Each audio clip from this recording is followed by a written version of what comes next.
अस्सलाम वालेकुम नाज़रीन, मैं हूं तहरीन फ़ातिमा और आप देख रहे हैं मेरे यूट्यूब चैनल। उम्मीद करती हूँ आप सब लोग भी खैरियत से होंगे।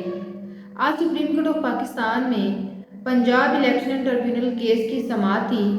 चीफ जस्टिस काजी फ़ाइज़ ईसा की सरबराही में 5 रुकनी बेंच ने केस की समाअत सुनी है।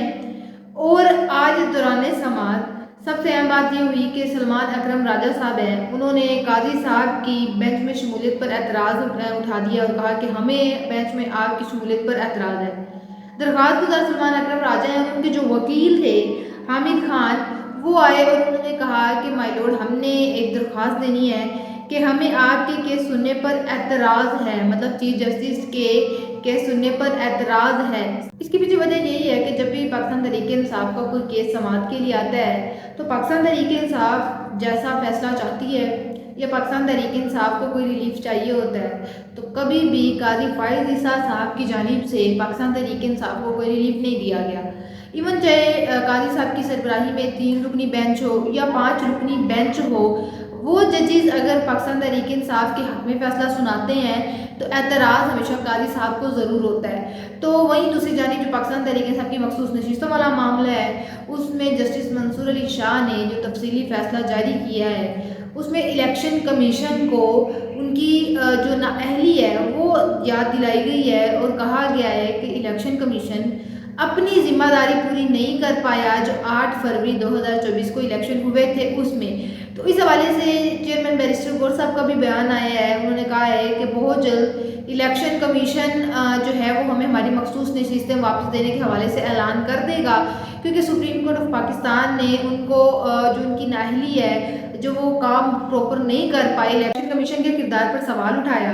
लेकिन देखा जाए बात किसी हद तक दुरुस्त भी है। मखसूस नशिस्तें पाकिस्तान तहरीक इंसाफ का हक है, क्योंकि जितने भी आज़ाद उम्मीदवार थे वो पाकिस्तान तहरीक इंसाफ की तरफ से पाकिस्तान तहरीक इंसाफ का नाम लेकर खड़े हुए और पाकिस्तान तहरीक इंसाफ के वोटर्स ने, पाकिस्तान तहरीक इंसाफ के सपोर्टर्स ने उनको जस्ट वोट इसीलिए दिया क्योंकि वो पाकिस्तान तहरीक इंसाफ के नाम पर खड़े थे, इमरान खान के साथ खड़े थे और उनको आज़ाद कैंडिडेट की हैसियत से इंतखाबी निशान दिए गए और वोट इसीलिए वोटर्स ने डाले क्योंकि वो इमरान खान के नाम पर खड़े थे। तो इसी हैसियत से जितनी भी मखसूस नशिस्तें हैं वो पाकिस्तान तहरीक इंसाफ को मिलनी चाहिए। इसी पर बैरिस्टर गौर ने भी कहा कि इलेक्शन कमीशन को जल्द फैसला करना चाहिए कि वो मखसूस नशिस्तें पाकिस्तान तहरीक इंसाफ को दे दें। तादाद कितनी थी वो मैं आपको ज़रा बताऊँ तो 38 MNAs हैं जिनका इलेक्शन कमीशन ऐलान करे कि ये 38 MNAs पाकिस्तान तहरीक इंसाफ की हैं, यानी कि 38 सीट्स हैं जो पाकिस्तान तहरीक इंसाफ को दी जाती हैं। लेकिन सवाल यहाँ पर अब अहम यही है, क्या इलेक्शन कमीशन अदलिया के हुक्म पर ये मखसूस नशिस्तें पाकिस्तान तहरीक इंसाफ के हवाले करेगा, पाकिस्तान तहरीक इंसाफ का नाम देगा? क्योंकि हम देखते आए हैं कि अदलिया की जानिब से कई मरतबा हुक्म जारी किया गया है लेकिन अदलिया के हुक्म पर कोई अमल दरामद नहीं किया गया, अदलिया का हुक्म नहीं माना गया। तो क्या अब इलेक्शन कमीशन ये सुप्रीम कोर्ट का ये वाला हुक्म मानेगा कि मखसूस नशिस्तें पाकिस्तान तहरीक इंसाफ को दे दी जाएँ?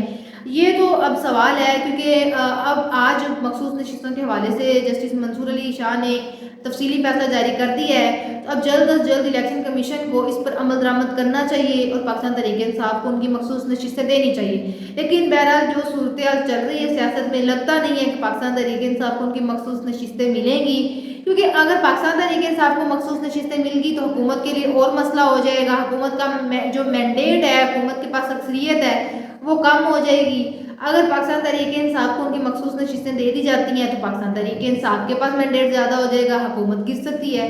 तो ये मामला सारे साथ साथ है, लेकिन पाकिस्तान तहरीक इंसाफ को नज़र नहीं आ रहा कि मखसूस नशिस्तें दी जा सकती हैं। अच्छा, वहीं आईनी तरमीम के मामला चल रहा है। कहा जा रहा है कि पाकिस्तान तहरीक इंसाफ आईनी तरमीम के मामले में हुकूमत के साथ बातचीत करे। पाकिस्तान तहरीक इंसाफ के अंदर के मामला वही बात अभी तक नहीं हल हो पा रहे कि पाकिस्तान तहरीक इंसाफ की आधी क़यादत कहती है कि हुकूमत के साथ मिलकर बातचीत कर ली जाए आईनी तरमीम पर, और आधी क़यादत कहती है कि हुकूमत के साथ किसी भी किस्म की बातचीत नहीं की जाएगी आईनी तरमीम पर। क्योंकि उनका कहना है कि अगर हुकूमत के साथ आईनी तरमीम पर बातचीत कर ली गई तो इसका मतलब ये होगा कि हम हुकूमत का मैंडेट तस्लीम कर रहे हैं, यानी उनको मज़ीद हुकूमत दे अपने हाथों से दे रहे हैं, उनको मज़ीद उनका टाइम पीरियड बढ़ा रहे हैं। लेकिन इसी पर चंद पाकिस्तान तहरीक इंसाफ के जो रहनुमा है उनकी जानिब से मुखालफत की गई। उनको लगता है कि हुकूमत के साथ आईनी तरमीम वाले मामले पर बातचीत कर लेनी चाहिए, लेकिन चलेगा तो वही जो चेयरमैन बैरिस्टर गौर साहब चाहेंगे और इमरान खान जो अडयाला जेल से हुक्म जारी करेंगे। तो लेकिन अभी क्योंकि वुकला मैदान में है, वुकला ने कह दिया कि आईनी तरमीम नहीं होने देगी, वो मामला भी हम बीच में है और पाकिस्तान तहरीक इंसाफ के अब कुछ अगर पाकिस्तान तहरीक इंसाफ हुकूमत के साथ मिल जाती है तो जितनी माजी में पाकिस्तान तहरीक इंसाफ ने कोशिशें की हैं आईनी तरमीम पेश ना हो, उसके लिए मौलाना फजलुर रहमान के साथ जो मुलाकातें की हैं वो भी पाकिस्तान तहरीक इंसाफ की फजूल जाएंगी। तो देखते हैं कि क्या मामला होते हैं। ये तो हमारा आज का भी लोग, आपसे इंशाल्लाह मुलाकात होगी अगले भी लोग में। अपना बहुत सारा ख्याल रखिएगा। अल्लाह हाफिज़।